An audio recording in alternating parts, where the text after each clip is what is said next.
Sport donc, football, les sélectionnés retenus par Henri Michel pour le premier match international de l'équipe de France cette saison, un match amical contre la Tchécoslovaquie mercredi prochain, se sont retrouvés ce matin au centre technique national de Clairefontaine.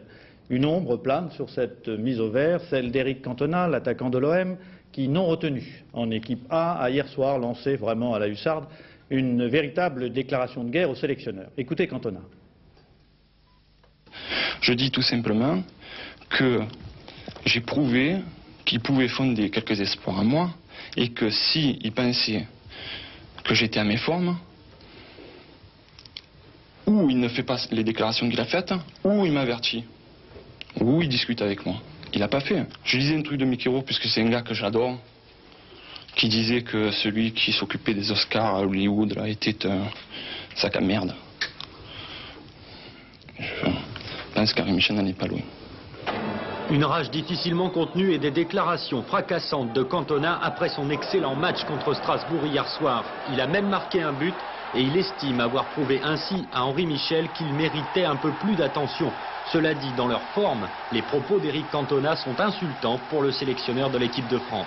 Tristesse, oui, parce que je pense que c'est d'une part désagréable, mais je crois aussi que c'est grave de porter atteinte et des jugements tels que cela, et c'est ce que je regrette le plus.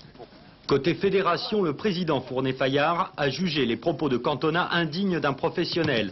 Sanction immédiate, Cantona ne sera même pas du voyage en Tchécoslovaquie avec l'équipe Espoir comme initialement prévu. Après 5 sélections en équipe de France A, Cantona envisage de rejouer avec les Bleus seulement lorsque Michel sera parti. Le sélectionneur français, lui, ne voit pas l'avenir de manière aussi catégorique. Au-delà de ma propre personne, je crois qu'il y a l'intérêt du football, et si l'intérêt du football et de l'équipe de France est que Cantona soit présent avec elle, je pense qu'il faut y parvenir, et je crois que quand j'aurai une explication franche et loyale et en tête-à-tête avec Éric Cantona, les choses seront beaucoup plus claires. Car pour l'instant, tout le petit monde du foot est en ébullition. La rencontre entre Jean Fournet-Fayard, Henri Michel et Cantona devrait avoir lieu au plus vite. D'ici là, l'affaire sera le sujet de toutes les conversations, mais jamais devant une caméra. Dernière question, une opinion sur l'affaire Cantona? No comment.